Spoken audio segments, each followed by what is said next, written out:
Hi everyone, this is your girl Amanda, and believe it or not, I'm doing something a little different today. I've had so many people ask me diabetes related questions that I finally gave in and said, even though I got my headband on and I'm cleaning and in between loads of laundry and all that, I'm gonna just throw this out there. And like I said, it's gonna be about my diabetes story, I guess you'd want to say.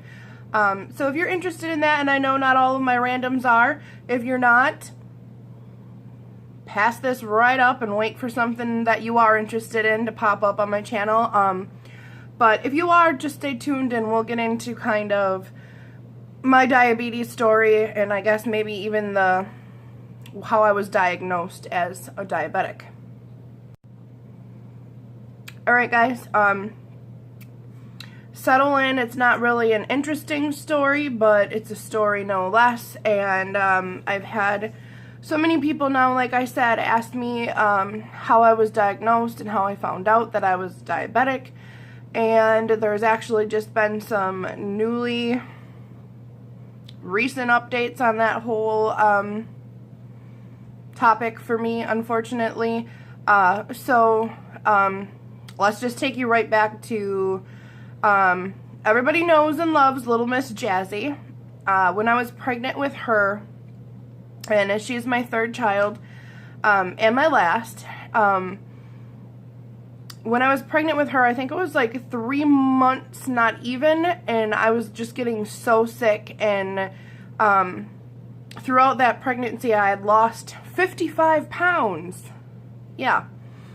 So in the beginning, they couldn't really figure out what was going on, and I ended up going in to the emergency room one night, and it was in the emergency room that they said, I'm pretty sure you're diabetic, you have gestational diabetes with this pregnancy. So after they kind of got me stabled and whatnot, they let me go home, and I had to make an appointment with my doctor that next week. And when I got in to see him, long story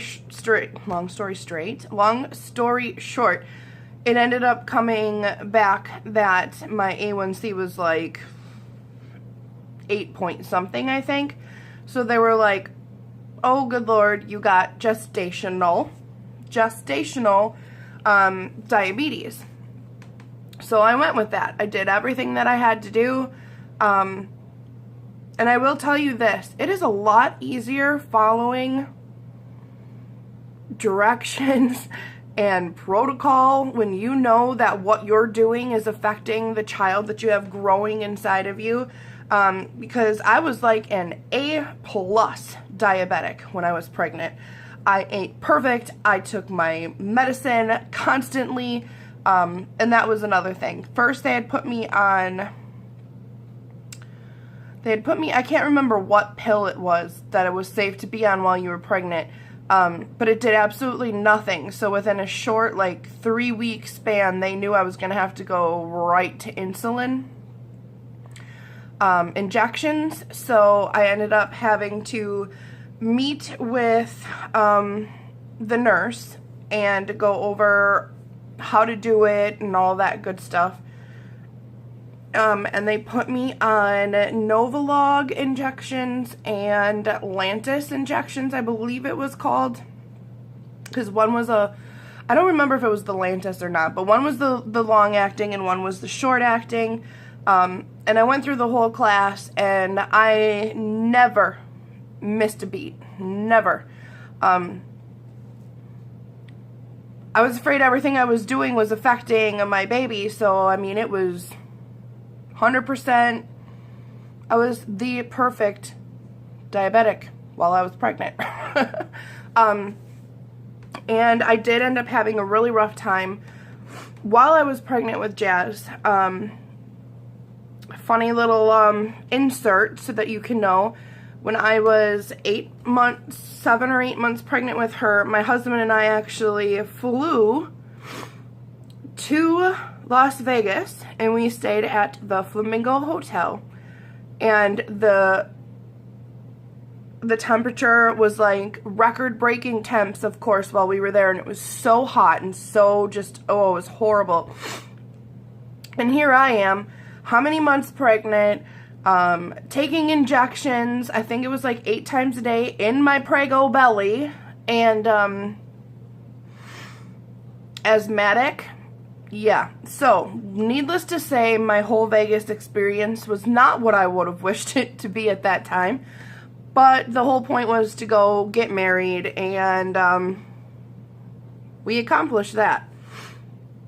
So, yeah, while we were there and through my whole pregnancy, like I said, I keep getting sidetracked. It was good, you know. I did what I needed to do because I was worried about, you know, it affecting my baby. And they had told me over and over, well, since this is gestational diabetes, after you have her, it most likely, or it will, just go away. So I was, you know, I was like, I can do this. I can do this because it's going to, if I don't do it, I don't have really a choice because it's going to affect my child if I don't, and myself. And I had been losing so much weight while I was pregnant. It wasn't affecting the baby, but she was considered a high-risk pregnancy, so I was in and out of the doctors every other day having stress tests and ultrasounds, and it was I don't want to say it was a rough pregnancy because I don't think I've ever been happier before in my life than when I was pregnant with all of my babies. I am just one of those people that there's nothing better in this world than when you're pregnant. Feeling the baby, knowing that the baby's there, the hiccups, the everything. It was amazing. I love being pregnant. I was the happiest pregnant woman you'd probably ever meet. My husband would always be like, I don't know, you know, I don't know what it is, but everyone warned me, oh, watch out when they get pregnant. And he was like, you've always just been the happiest prego that I've ever known. So, even with all of that going on, I cherished every moment of my pregnancy. And then after she was born on August 31st, and that was in 2010, they told me then at that point that everything would go away and I should be good to go. And she was also tested right away after birth to make sure she wasn't diabetic. And everything with her was good. And I think it was about a month or so after I had had her, I was just so sick again, out of nowhere. And I was just like, what is going on? And I had a really bad night where I ended up back in the emergency room.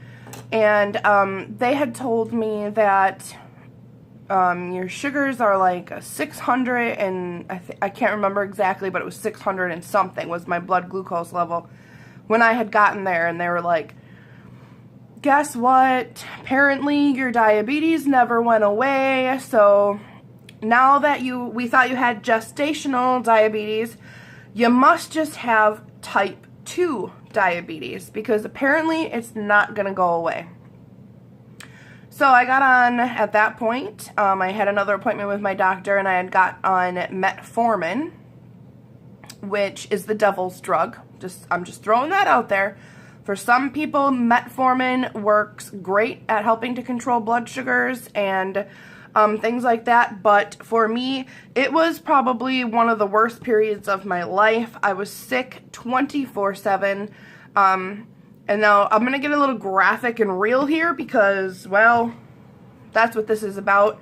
I kept telling myself, if I just take this pill, it's going to get better. Maybe I can get it to go away. But nothing I did. I exercised insane amounts of exercise. I started eating 100% better. I took that dang pill over and over, and it wrecked my stomach. For how long, all I could do was cry and double over in pain. Do you guys see little Zoe butt right there? The kitty's going out there to mess with the puppies. But anyway, it made me so sick. So freaking sick. I would sit in the bathroom and it was like, have no fear, diarrhea girl is here. Like, I don't even care. Honest to God truth, if you're on metformin and you are having the worst stomach cramps, the worst pains, you can't leave your bathroom, you can't even function as a normal human, get off the metformin, because that is what's doing it 100%. And I suffered through that for so long because I just thought if I just keep at it, if I just keep doing this, maybe it'll go away. Maybe the pain will go away, maybe the diabetes will go away. And it didn't work. So I ended up getting, I'm going to forget what it's called now, but I kept having, gastrointestinitis or something like that. I probably just made that word up. But it was like where the insides of your stomach and intestines just get, it was horrible. It was horrible. There would be days where I couldn't eat, I couldn't drink, I couldn't do nothing because of the pain. And eventually I was like, I'm done. I'm done. I don't care if I have to take shots. I don't care what I have to do, but I am done. So then at that point, my doctor that I work with for my diabetes had said, well, you know, what if we do this glimepiride pill and we pair it with the Victoza shot? And I was like, I told you I'm willing to try anything. And the Victoza, you only take it once a day, so I don't care. I did all the shots while I was pregnant. If this means that it's going to help me stay out of the bathroom and crying like a little girl because my stomach hurts so bad, then let's do this. I'm ready. So then I got on the Victoza and the glimepiride. My A1C flipped between, I think the lowest I ever remember seeing it was a 6.7, which I would take any day now. But it was a 6.7 at the lowest, and that was after I had seen the endocrinologist, and the highest I believe was like a 10 point something. And I'm just like, this isn't working. This isn't working. I don't know what to do. And then it had been towards the end of the year where our insurance had changed for some reason, and our insurance was not going to cover Victoza, this new clause in our insurance or whatever it was. And I was like, are you kidding me? Now what? So I had continued using the Victoza for as long as I could until it was gone. And then my doctor was like, I think I have a way of getting you some more at a cheaper price. And we worked through that for a while. So, I mean, I was on the Victoza and the glimepiride pill for another couple years, I believe it was. And once again, nothing I did was helping. And you have all these wonderful people out there telling you, well, lose some weight, eat better. I mean, it's insane to me how other people who know nothing about this disease, and yes, those are great things, don't get me wrong, those are huge, huge reasons and things that you should be doing, whether you're diabetic or not. I mean, that's my point on it. So, I'd have all these people in my face, you could make your diabetes go away if you just da-da-da-da-da. And then there was the people that were close to me that were like, you need to slow down. I think it was, I can't remember what summer it was about 4 summers ago, I think, and I had walked 247 miles that summer. Like, I was so proud, and I was like, I got this, I'm losing weight, I feel great, I'm gonna do this. Didn't do nothing to help me. And at this point, my doctor and I were both like, what is possibly going on here? So then she says, how about you start keeping a log of everything you eat, what time it is, all of your blood sugars, and we'll see if there's any comparison to carb intake and to, you know, is it other things that are acting on you? She's like, so let's just get this really good write-up of what's going on. Sorry, I keep getting phone calls and I'm recording with my phone, so I have to keep blocking everybody. So yeah, she was just like, let's do this, and sorry, my lips are so chapped. And this is my lip smackers. It's so good. I got this at the Dollar Tree. At the Dollar Tree, y'all. Had to throw that in there. No, I don't get paid for saying that. I just love the Dollar Tree. Okay. I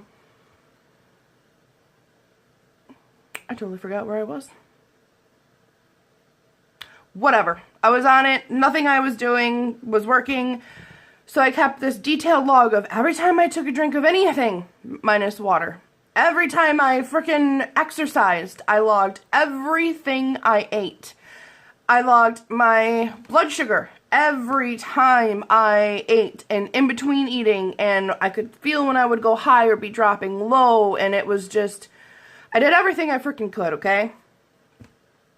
And I felt like the biggest failure in the world. And still, at this point, I got my goal and I walked how many millions of miles it seemed like that summer. And nothing. Some nights when I would actually walk 4 to 5 miles and I'd get home, I'd be like, woo! Test this blood sugar and I bet you I'm going to be at like 100 and something and I'm going to be good. And I'll get home and I'm at a 390 something. Never made sense. So, in that department, I completely thought I was failing. I still feel like I'm failing. But, my doctor had gone over all of the logs, and she's like, you know, you can eat the same thing every morning. I can take my blood sugar in the morning, fasting blood sugar, and it'll be different regardless of if I followed the same day exactly over and over again. I could eat the same fiber bar in the morning that was, you know, however many grams of carbs, and test 2 hours later, and one day I'd be 130.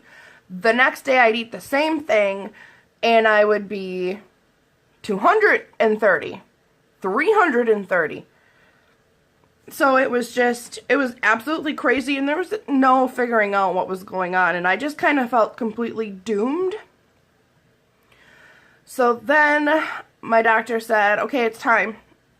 I'm sorry, but it's time that we put you straight on your shots, and we nip this in the butt now before, you know, your A1C keeps going higher, and you keep feeling like crap, because when your blood sugars swing high and then drop really low, you walk around in like this fog feeling like you've been hit by a bus, like a really big freaking bus.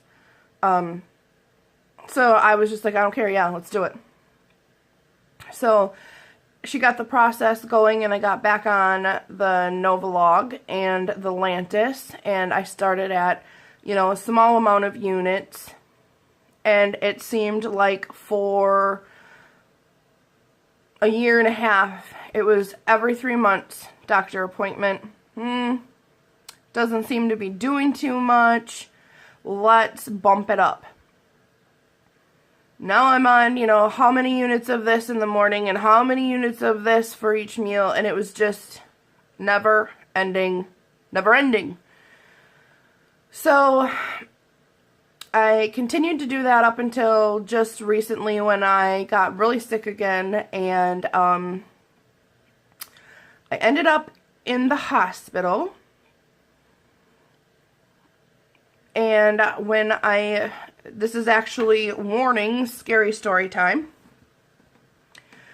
It was just this year, July, in the beginning of July, I had just been so out of it for how many days, and I had a blood sugar of like 598, 597, something like that, and And then the next morning, I had a blood sugar of like 40. And I was just on this up and down and up and down and up and down crazy blood glucose spikes and drops and spikes and drops. And I ended up just being like, I can't do this. And I remember crawling into bed in the afternoon. And the next thing I remember is waking up in the emergency room. And apparently when I got to the emergency room, I was like under a 30 something for a blood glucose. And they got me on, they got a IV and all of that hooked up, and that, you know, whatever.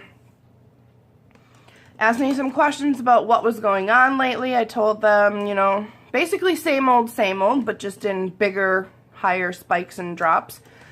And while I was there, in like a couple hours, it was like 2-hour time span, I had went from how low I was when I guess I got there, and I had gone just in like an hour or two up to like a 340 something, I think it was.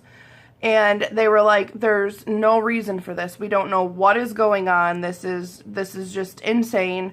And then while I was there, I dropped really low again, and I didn't have a glucagon pill. I didn't have a glucagon shot or anything to carry with me at that time. And they weren't going to let me leave the hospital until I had more stable blood sugars, and then they were afraid to even let me eat because they didn't know, you know, am I going to spike too high? Am I going to drop too low? Like, what is going on? And once again, like everything else in my life, they just had no clue whatsoever what was seriously going on. So I ended up having to be in the hospital for a couple days, and then after that I ended up meeting with one of the diabetic counselors, and she's like, you know, I don't know what's going on, but a part that I had forgot to tell you, prior to this, I had met with the same lady, and she had put a CGM, which is a continuous glucose monitor, in my arm, because we were still trying to get a grasp of what was going on with me. And, when she reviewed my case, she was like, you know, I see you were gestational diabetic, and then after that they said you must be a type 2 diabetic. And she's like, I don't see any of the paperwork, which is a simple blood test. I don't see any of the paperwork where it shows definitively if you were type 1 or type 2. And I looked at her and I was like, I don't know, can they even do that? And she was like, yeah, they can do that. They were supposed to do that. And she's like, so this is a test I want done immediately. Just because she's like, I have a feeling about something. And I was like, okay. So now, back to when I was in the hospital, I got out. I got my glucagon pen that now I have to carry everywhere with me. And, it was still kind of up and down, and I literally thought I was dying. It was horrible. So then I had to meet with my regular doctor, and she went over everything and seen that I was in the hospital and blah, blah, blah, blah, blah. And she's like, well, Becky really wants this. This was the nurse that did the CGM monitor for me a while back, and she's like, she wants this test done. She's like, I don't know why it matters. And I'm like, you know what? Diabetes is diabetes. You're right. It doesn't matter if it's type 1 or type 2. But it would give me a lot of answers to find out definitively what I am after 7-8 years now.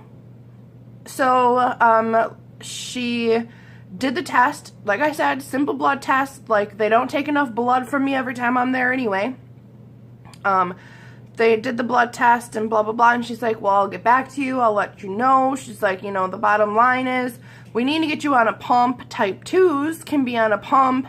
and you're like the perfect candidate because it doesn't matter what you do or what we do. It kind of just is, you know, up to the universe, I guess, here. So I was going to meet with Becky again about a pump and all of this, and we were going to discuss that. And my test results came back, and the nurses called to let me know so politely, Amanda, this is blah, blah, blah, blah, blah, blah, blah. And we just wanted to let you know that your test came back, and your doctor wanted us to contact you and let you know, as we previously had thought, you were just a type 2, but most likely you've been probably a type 1 even before your pregnancy. We just happened to catch it as gestational diabetes. And when it didn't go away afterwards, they had just assumed it was type 2 diabetes. And 7 years later, I am told you're not type 2, you are type 1 diabetic. Now, like my doctor keeps trying to tell me, well, it really doesn't matter. What matters is that we get it controlled. Wholeheartedly agree. I've been working my ass off to get it controlled for the last 7, 8 years, and nothing I do matters. So the other nurse that I was working with, Becky, had told me about Medtronic, and she's like, we need to get you on this new pump. It's the Medtronic 670G, and it's a closed loop system, blah, blah, blah. It was all Greek to me at first. I was like, what are you talking about? And thank you to YouTube and all of you wonderful people out there. There's been people making a couple videos about it. There's been people that have made videos about the 630G system that I watched, the 640, I think it was the 530, and they were all from Medtronics. I even watched a bunch of videos about a pump that I liked that was from Tandem, and it was the T-Slim, or the T-Flex that I would probably need in my case, considering right now at this moment, I take 120 units of Lantus, and that's my long-acting. I have to take 60 units in the morning and 60 units towards the end of the evening, and I take 60 to 70 units of Novolog per each meal, and I have to use it on a sliding scale for corrections. So I'm at like the highest highs of insulin that I have to give myself, and they think that getting on a pump is going to help bring those levels down and finally help me maybe control some stuff. Alright, sorry, there was another wonderful interruption here at mi casa. Anyway, I can't even remember where I left off, but she had told me about to look up all these Medtronic pumps. I think that's kind of where I was. And I did look up, like I said, the Tandem pump. Oh yeah, I was telling you about the high amounts of insulin I was in. So she said if I went with Tandem, I'd probably have to do more of, like I think it was the T-Flex, because it would hold more insulin. But in return, they were hoping with me being on a pump and having that continuous basal rate delivery system constantly going, that maybe it would finally start to curb some of this and my highs and my lows, and just make it a little more controllable for me. So I've been in the process of, you know, determining what pump I would want. And after talking to a bunch of people and watching a bunch of videos and joining a bunch of Facebook groups and just different things like that, I had agreed that basically it was going to be between the T-Flex and the new 670G system. And basically everyone that I talked to from Medtronic that has had Medtronic pumps previously or is in line for the new one, they were like, you got to do this, girl. You got to get on Medtronics, you know, blah, blah, blah, blah, blah. So I agreed, and I said I would go with the new 670G system, and that it also includes the pump and a continuous glucose monitor that you wear. And I've just been doing a lot of research and things like that about pumps in general, I guess you could say.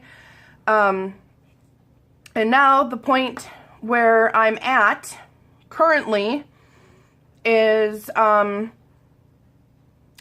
insurance was contacted through my Medtronic rep, Kevin, and his guy that deals with all of the insurance, Corey, and they had gotten back to me letting me know that Anthem, Blue Cross, is my insurance, and for whatever reason right now, Anthem is calling the 670G investigational.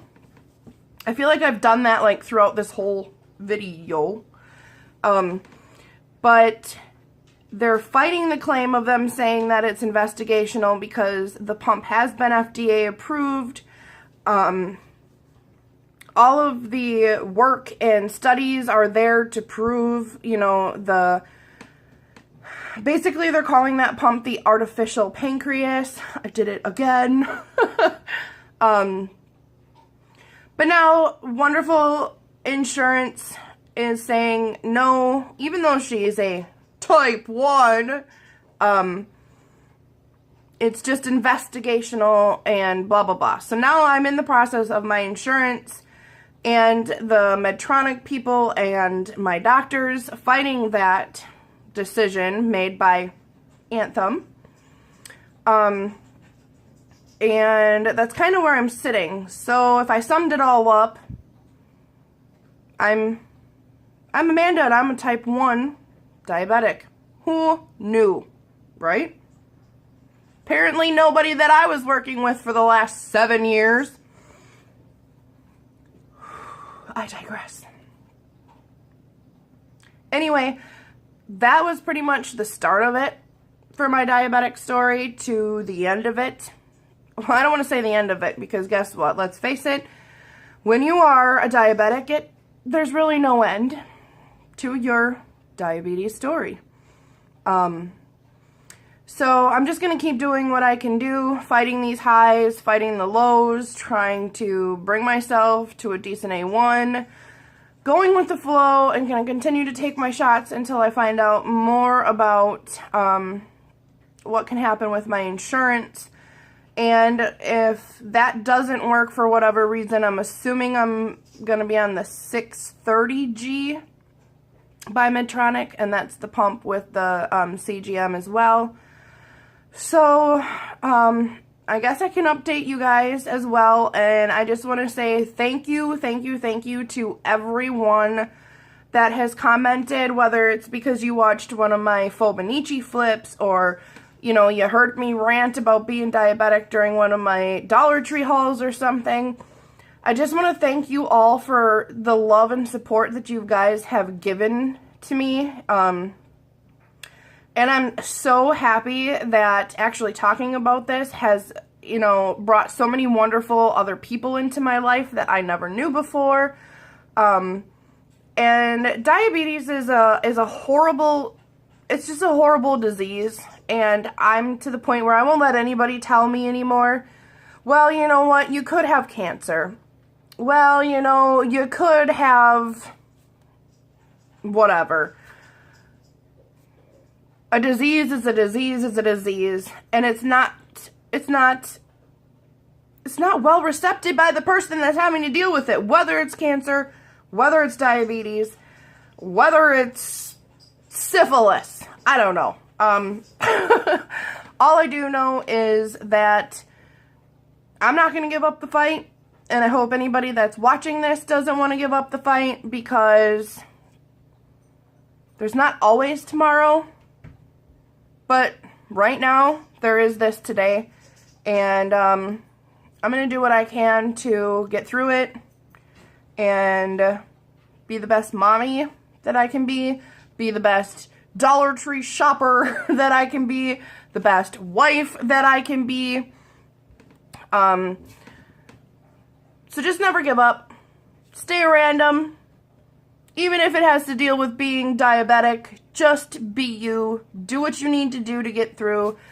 And that's kind of my little the end of my little spiel, and I did not think it was going to be this long. So if you stayed with me all the way to the end, just know that I love you all. And I will do more of these videos to keep you updated, and I will see you all again soon. Bye, guys.